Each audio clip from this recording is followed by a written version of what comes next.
We are continuing, that was great. We are continuing our Unforgettable series, and we've got a brand new verse for you.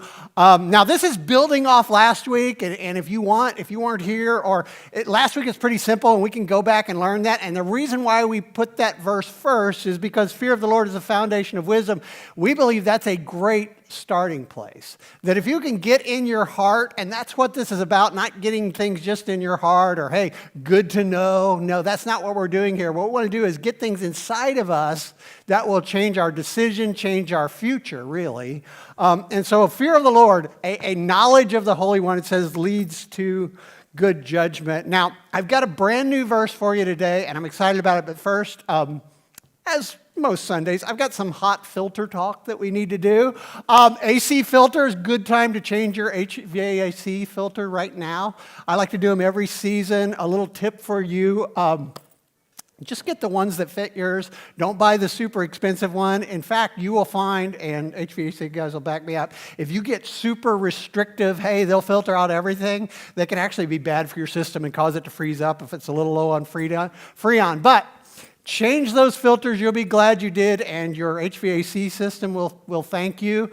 Also, automotive filters, they're in everything, not just oil filter, air filter, fuel filter, cabin air filter that actually filters the air you breathe. Really important. Now, I know this is not the most exciting talk in the world, but all of you have filters in your life. What about vacuum cleaners? Now that we don't have a lot of bagless vacuums, there's a lot of filters in, especially the upper tier have maybe 2 or 3 filters sometimes. They need to be changed. They need to be clean. And if you're thinking, well, I don't do any of that, that's not my thing. Did you know that your body has multiple filters? Now, this is the Visible Man, and this kind of shows how old I am. We had this growing up. Anybody else have the Visible Man? No one.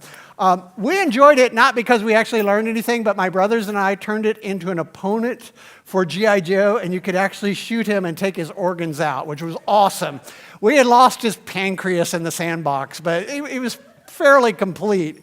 But your body has filters in it. And so even if you ignore the filters in your life, in your car or in your truck or in your HVAC system, you can't ignore the fact that if your filters in your body aren't working correctly, it's very, very dangerous. In fact, that may well be what kills all of us at some point if our heart doesn't give out.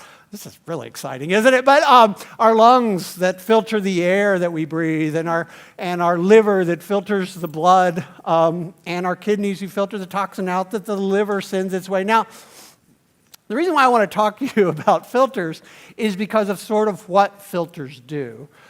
Filters remove impurities and unwanted material from otherwise healthy systems. You don't need to memorize that.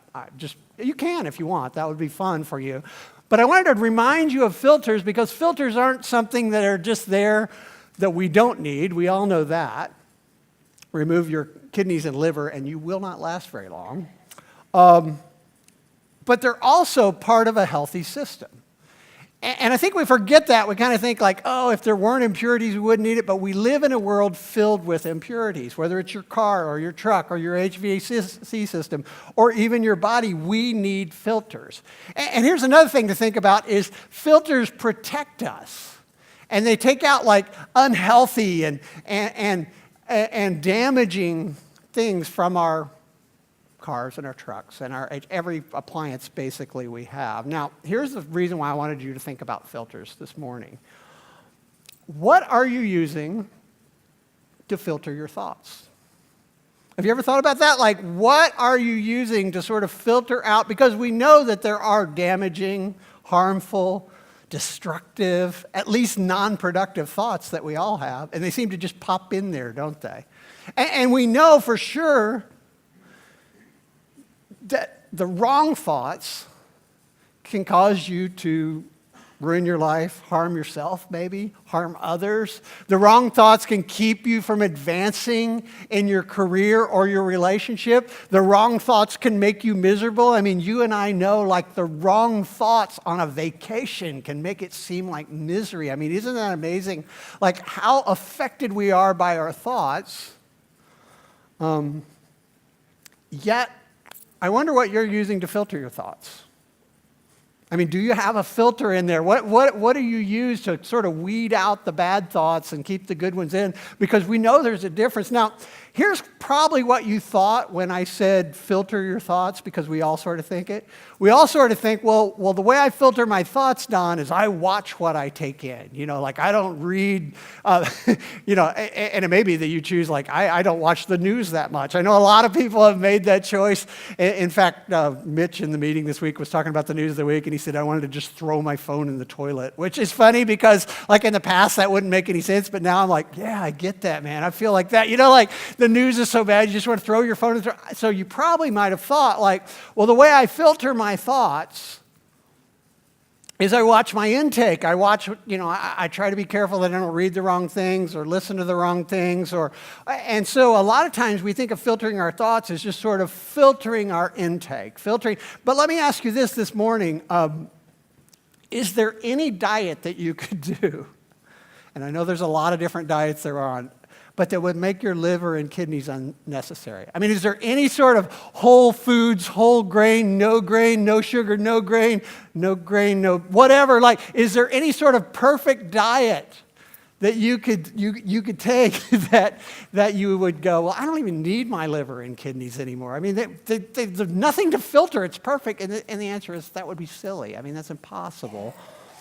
And so I would say to you this morning, there's no sort of restrictive thing, and this is good news, because most of us can't really even restrict totally ourselves from seeing negative things or hearing negative things or now, and this morning is not to go, hey, take in whatever you want, we'll filter it later. That's not what I'm saying.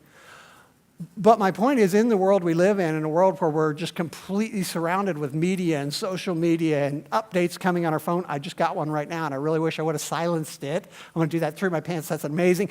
But here's the thing, like, you can't filter out all of the bad things that could create bad thoughts in your mind. It's just impossible. So what we want to do is think about, like, what can you do to filter your thoughts? Now here's the thing that I think is amazing is that Jesus, and we totally, I think, underestimate the teachings of Jesus because they seem sort of simple.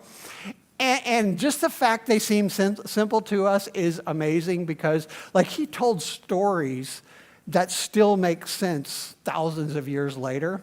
But Jesus not only did that, he understood at a time when most people didn't, and certainly not, unemployed Jewish carpenters. He understood how the body worked and how the mind works, even back then. And I want to read this to you because Jesus had such an amazing handle on this whole problem that all of us deal with, of sort of dealing with our thoughts and dealing with what our thoughts lead to.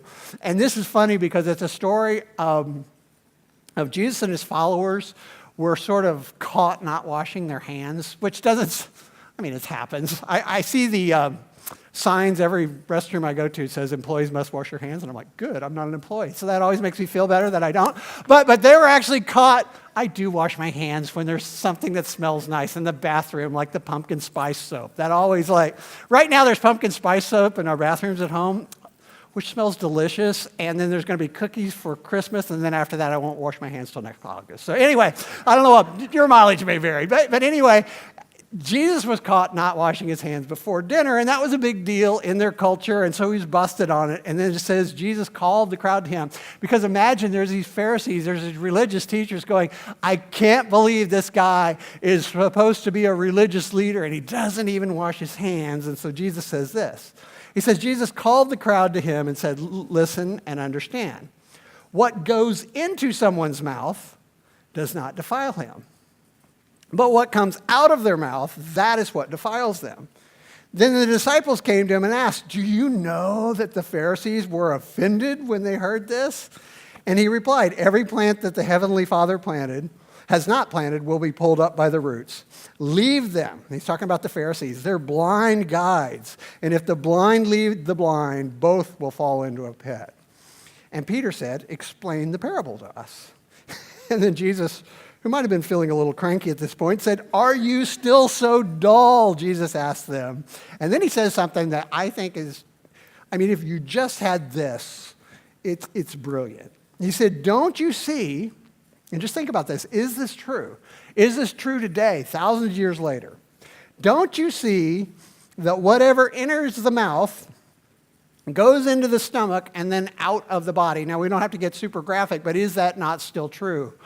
Hopefully, or you're in big trouble if that doesn't work that way for you. I mean, we've got serious troubles, so Jesus was completely right about the biology, wasn't he? So don't you see that whatever enters the mouth goes into the stomach and then out of the body? But the things that come out of a person's mouth comes from the heart. Now, when we read this, we go, no, Jesus did not know biology because stuff doesn't come in your heart. That's a blood pump. When they said heart, they meant like your soul, your spirit, your mind. They didn't imagine like the brain and the people he was talking to, like there's just a brain up here and then which is interesting when you look at science, there's more to our thoughts than just our brain. So he might have been right about that as well. But in the people he's speaking to, they come from your heart. They come from your being. He said, but the things that come out of a person's mouth come from the heart. And those are the things that defile them. For out of the heart comes evil thoughts, murder, adultery, sexual immorality, theft, false testimony, slander. These are what defiles a person. But eating with unwashed hands does not defile them. See, what Jesus knew, and think about this, is this still true? Is that it's out of our heart, out of our being, out of our thoughts that lead us to be defiled. And so what Jesus was saying, and I believe it's still true today, is what starts on the inside, that's what winds up on the outside. Now, it's difficult sort of to admit this, but think about it. Like, do you think anyone has ever, you use murder, like, we say premeditated murder, and by that we mean planned. But do you think anyone's actually committed murder that didn't think of it? Ever? Like I accidentally murdered 2 people today. That might be manslaughter. But what he's saying, he's using the word murder. So he's saying like anyone who ever murdered someone thought of it first. That's where it started. Anyone who ever told a lie about someone, anyone who ever slandered a person, they didn't accidentally do that. They thought of it first. So what Jesus knew is that what starts in here always winds up on the outside. And the funny thing is, you and I don't believe it until it happens. But when anyone else does something bad, we never think, oh, I bet they didn't even mean to do that, do we? We go, oh, they meant to do that to me. I know it. Because we know this is true. So that leads me back to my thought of what do we do to filter our thoughts? Because if what is in here now is going to wind up on the outside, the best place to stop it is while it's still in our head, right? While it's still in our heart. While it's still sort of wandering around there. And so if we could deal with that, think about all the hassle and the hurt and the pain. I mean, think of like your worst day, the thing you regret the most. Your worst decision, your worst like sort of sin or mistake or however you want to call it. And go, man, if I could have stopped that while it was still a thought, wouldn't it be great? Wouldn't it be great if I would have thought of it and went, no, I will not? Or wouldn't it be great if I look back on that worst day and I thought of it and said, no, I'm not going to do that. I'm not going to show up. I'm not going to be part of that. And so here's what Paul said. So Jesus was very clear about this idea, and I think it's such a beautiful idea that, hey, it starts inside, so that's where we catch it. And Paul said this. He's writing to the Corinthians, and he said these words, and I think it's really interesting in light of last week's verse. He said, we demolish arguments and every pretension that sets itself up against the knowledge of God, and we take captive every thought to make it obedience to Christ. Now notice he said, like, there are pretensions or there are ideas or arguments against the knowledge of God. And if you remember last week, when we talked about the Dalmatian of wisdom, I'll never get that out of my head. Actually, that's going to help me remember that verse now. Fear of the Lord is the foundation of wisdom, and knowledge of the Holy One results in good judgment. So what Paul is saying is the reason why we don't have good judgment, and the reason why we sort of lose that ability to make the right decision is because we form false arguments in our head. We have these things that come against doing the right thing, and you know that, and I know that, and we've all experienced that. Where we know, I mean, it's not unusual for us to absolutely know the right thing to do and then do absolutely the wrong thing, and Paul takes it back to our thoughts. Like inside of our thoughts, we start to get these thoughts that sort of argue against doing the right thing, that argue against the knowledge of the Holy One.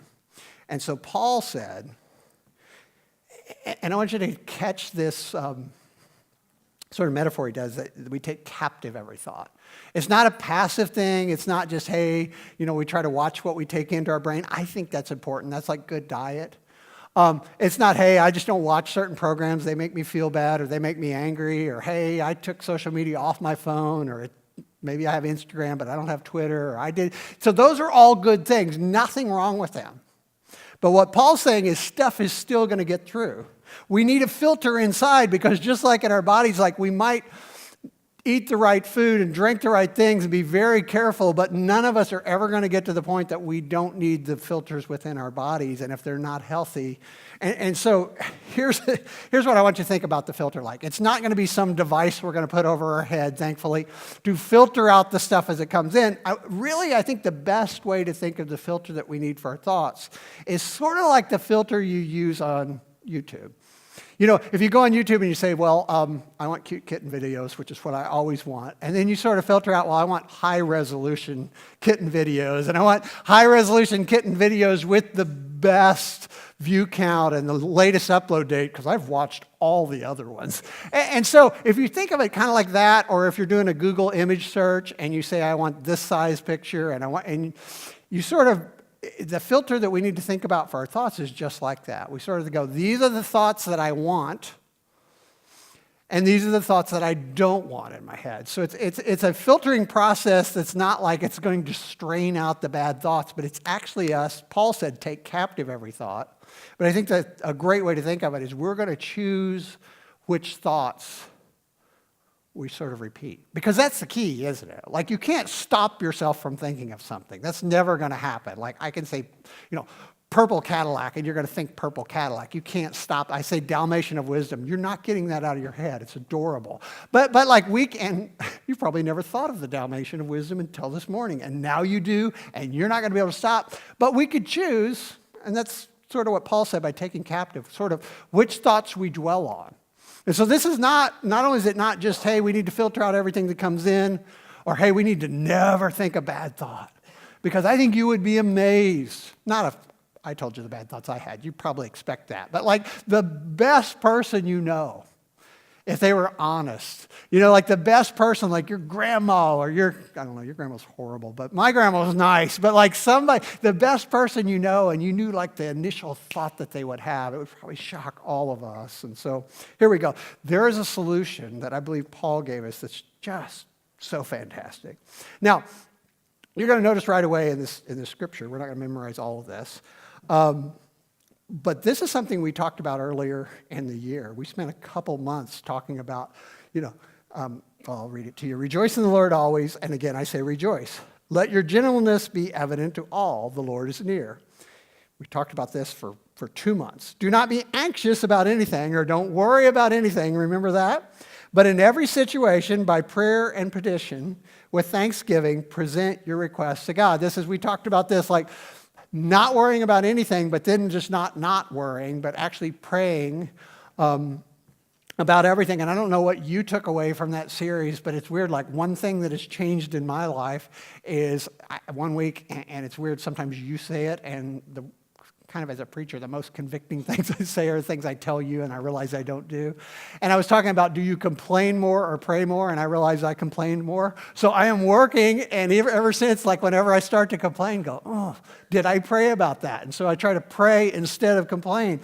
So we got that. So after that, he said, and the peace of God, which transcends all understanding, and notice he says, will guard your hearts and your mind. So he's going, here's if we could stop our worrying and live lives of peace based on prayer, then God would give us peace and he would guard our minds.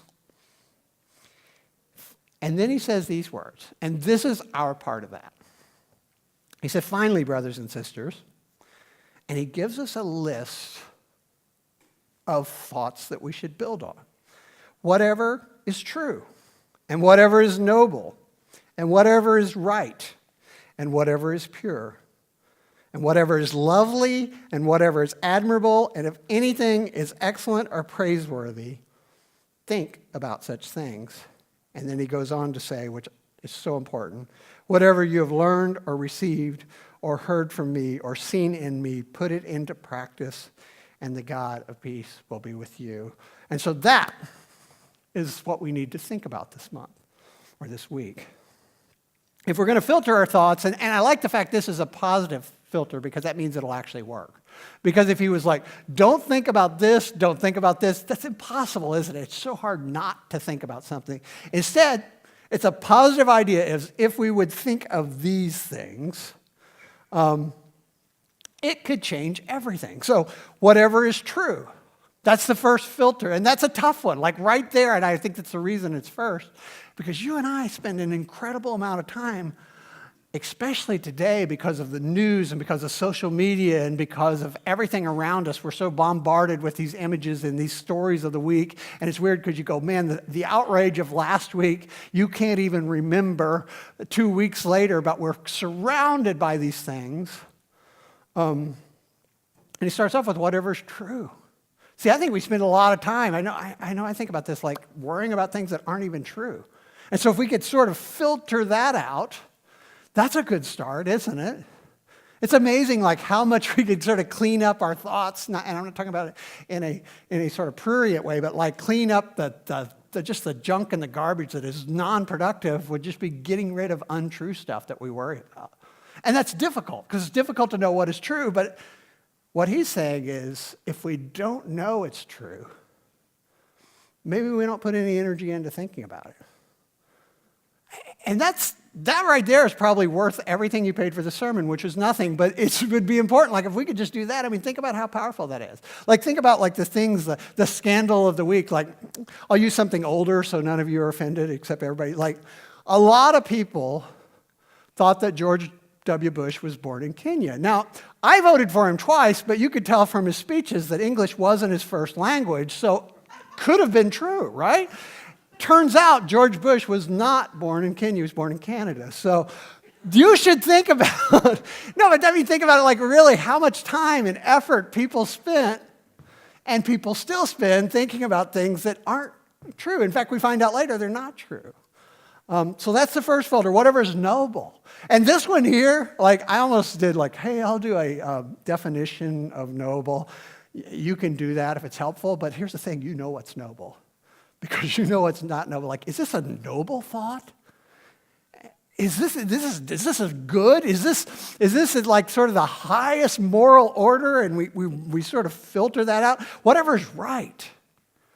Not whatever makes me angry. Not whatever is like, oh, this, and we're addicted to outrage right now. Like, this is not just what everybody's talking about, but is this right? Whether I like it or not, whether I want it to be true or not, whether it's, is it noble? Is it right? Is it pure? That filters out a lot of things, doesn't it? And notice it doesn't never think an impure thought, because all of us will and all of us do. But he's just going, don't dwell on the things that they're not pure. You don't have to repeat that garbage. You don't have to dwell on it later. And it goes even more positive. What is lovely and admirable? Man, that's a good filter in itself. Like, is this something that I should admire or other people should admire? Like, this is the thing. And then he says, if anything is excellent or praiseworthy. And then he says, think about such things. So this just gives us sort of a list of filters. Like if we were looking for an image on Google, or we're getting a video on YouTube, and we sort of went up to the filter section, and we went into that little section, and we said, here's what I want, things that are true. There'd probably be nothing left, but whatever is true. Actually, I tried this on Google Image, and it just brought up this verse. I was like, well, that didn't help at all. It was just a bunch of like Instagram pictures of this verse. But imagine sort of like going into the sliders of your mind and going, man, I just want to think about things that are true and noble and right and pure and admirable and lovely. And so that's the picture he gives us. Now, here's the interesting thing about this verse. Here's how I learned this verse. And I went back in my Bible. There used to be a thing called a Bible that wasn't in your phone. It was weird. But there was, and it was big and leather. And I even because I was that kind of guy, like I had a cover for it for a while. Like if you see a guy with a Bible cover, now no one knows what that is now, but a Bible cover is just like zip-on cover, and you could tell, like it was like going to a bowling alley and seeing the guy with his own glove. Like you were pretty much a real Christian if you had a cover for your Bible. Like, hey, I use this Bible so much that I don't want it to be damaged by my reading. That was the message it sent. So I had a Bible with the Bible cover, and you would write things in it. It was weird. And so I remember, I heard this sermon on this verse, and I actually learned this verse, and it turns out it was like in 93. Pastor Gary Brothers read that verse and taught us that verse, and then he said, accentuate the positive, because I wrote it in my pitiful handwriting that looks like I write with my feet. Accentuate the positive and dismiss the negative and celebrate the excellent. And he boiled it down into that, and for some reason it stuck in my head enough that I would dig through my bookcase and find that Bible and go, I know. It's a powerful thought. I don't remember anything from 93. That's crazy. But here's the thing, if we think like that, it could change our life, right? It could filter out. I mean, there's no room for bitterness in that world, in that filter. There's no room for self-destructive thoughts. There's no room for sort of unproductive thoughts that sidetrack us from living. The kind of thoughts that ruin your vacation day or ruin your day off, or the worries or the fears that creep in. There's no room for that. And I like the fact I know that it'll work because it's positive, not negative. It's not trying, because if I came up here this morning and I said, try not to think bad thoughts, try not to think impure thoughts, you'd be thinking impure thoughts right now, mostly of flipping me off because you can't do it and I can't do it and you know I'm not doing it. But here's the thing, this would work. This idea of accentuating positive things that come into our mind. Just go, that's something I want. I'll think about that again when I have a chance. And dismissing the negative because, there's a lot of them. Not I'll never think another negative thought, but I'm just not going to dwell on them. And then I love the last part, the way Pastor Gary said, is just celebrate the excellent. Imagine a world. Now we do sort of the opposite, don't we? As a culture right now, especially, it seems like we celebrate the worst. Did you hear about that one waitress in Texas? And somebody left a bad note on her, it's like a racist note. And it's how do I know that? That's bad if it's true. Sometimes it turns out to be true. But if it's true, that's horrible. But how do I even know about that? How am I even outraged about that? It's I'm celebrating the awful, not celebrating the excellent. And so I think this is a realistic way of changing the way we thought. Now, here's the problem with this, and I'll fully admit this. This is going to be hard to memorize. And the reason why it's hard to memorize is it's not sort of a statement. It's a list, right? So really, all you need to memorize of this is if we could get the list down, because that's what we're trying to do. We're trying to do something here. We're not just trying to, it's not... Although, if you recite this well next week, Josiah will give you ice cream, apparently. So that might be a good reason. But if that's not the reason, if we actually want to have a filter that works, then we need to remember that things need to be true and noble and right and pure and lovely and admirable and excellent and praiseworthy. And so here's what I'm suggesting to you. And here's the way, I don't know how you learn things like this. The way I would learn a list is to sort of make an acronym for them, right? So we've got true, noble, right, pure, TNRP, and I want to make this second one LEAP, and I guess you could do that, but it wouldn't be correct. You wouldn't be biblically correct, so it's LAEP. So it's basically TNRP, LAEP. Now, here's the way I've been learning this, and it seems to work for me, is just turn the N into a never, and then the A into an always. And for some reason, that will work. I always tried to make things that were contrasts, so as a memory aid, we're going to make two sentences, and I'm going to let you do this week. You can make up your own. I'll give you some examples. I sat there with my daughter, 15-year-old daughter, and worked on this the other night on the couch. Now, this next one, this is just true. And it's a truth. It's almost biblical. It's so true that tacos never ruin parties, which my daughter gave me. And lawyers always expect payment. Those two things, I can remember that, right? Like, that one's true. And that was one from her and one from me. Here's another one. This is sort of a dad version that's probably not even politically correct. Might be a hate crime. Teenagers never remember their plans, and ladies always enjoy purses. I don't know. That's probably wrong. I'm sorry. But they don't have to be like smart or even. Here's the one that I remember, and I'm kind of embarrassed because it means I'm 4. But toddlers never refuse pancakes, and lemurs always eat poop. Now, my daughter says, this is one you're going to remember. My daughter says that not only is this stupid, it's disparaging to lemurs. I've seen lemurs in the zoo. I'm not 100% sure of that, but whatever it takes. Whatever it takes. So what I want to encourage you, if you'll get out your smartphone, I promise you're going to be smarter than this. Just take a picture of this. I'll stand out of the way because I think this could help us, and we're actually going to allow you to feedback. If you can come up with a better one than lemurs eat poop. Lemurs always eat poop, actually. But if you can come up with a better one than that this week, we'd love to hear about it. I think we're going to do some stuff on social. But see, this is a way that you and I could actually get this in our heart. We could actually get this filter inside of us. And here's the thing about it, though, like, it's going to take some work after that. So I know you can do this, and it's actually, I hope with that at least, we can all memorize this. But you know, it's funny how little we actually think about filtering our thoughts. I thought about that all week. Like how many stuff, like I always try to think about, like, is this good for me? Sort of in the way I do my diet, like, is this good to listen to? I've noticed, like, even in podcast world, I love podcasts, like some podcasts, like, not good to listen to long term, or hey, this is making me angry. So there's certain things I don't just listen to a ton of political stuff right now because I end up just, feeling angry about stuff. Not that I'm uninformed. I read the news every morning from different websites, but so we can make those choices. And I think they're so powerful. And I want the band to come back up here. And I think it's so important that we do that. But can I just tell you something that you already know?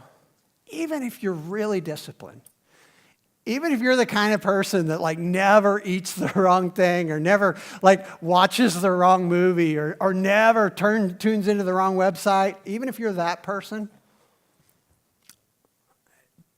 negative, damaging thoughts are just going to pop into your mind anyway. Impure thoughts that you're like, oh man, what is wrong with me? You guys are looking at me like I'm the only one. Like, no, we never think that, Don. Oh, yes, you do. And so this is actually something proactive that we could do. And notice it says finally. Finally, like, if you get everything else and you miss this, like, this is one of the most important things you can know. And that's what Paul was teaching, that finally, brothers and sisters, whatever is true, whatever is noble, whatever is right, whatever is pure, whatever is lovely, whatever is admirable, if anything is excellent or praiseworthy, think about these things. So maybe you can learn it like this. That's the way I've been learning it. True and noble and right and pure and lovely and admirable and excellent and praiseworthy. And trust me, I am old and can't remember things, but my hope is it works. But you know what? What I'm going to pray for you about right now is it would be great if you learned that. It would be great just if you would walk out of here today and start thinking about those things. I'd be so happy, and I think it could help you. But my real prayer is that you begin to, as Jesus said, like what's on the inside goes to the outside, and that it would change your life in a positive way because we begin to act differently and respond differently. Wouldn't that be great if like we respond differently to every situation because we've already filtered what's inside? So I want to pray with you, dear Jesus. God, we are sinful creatures, and you know our thoughts, so you know that better than anyone. But God, it's difficult And it's almost impossible to keep ourselves from thinking wrong thoughts. So God, thank you for the strategy.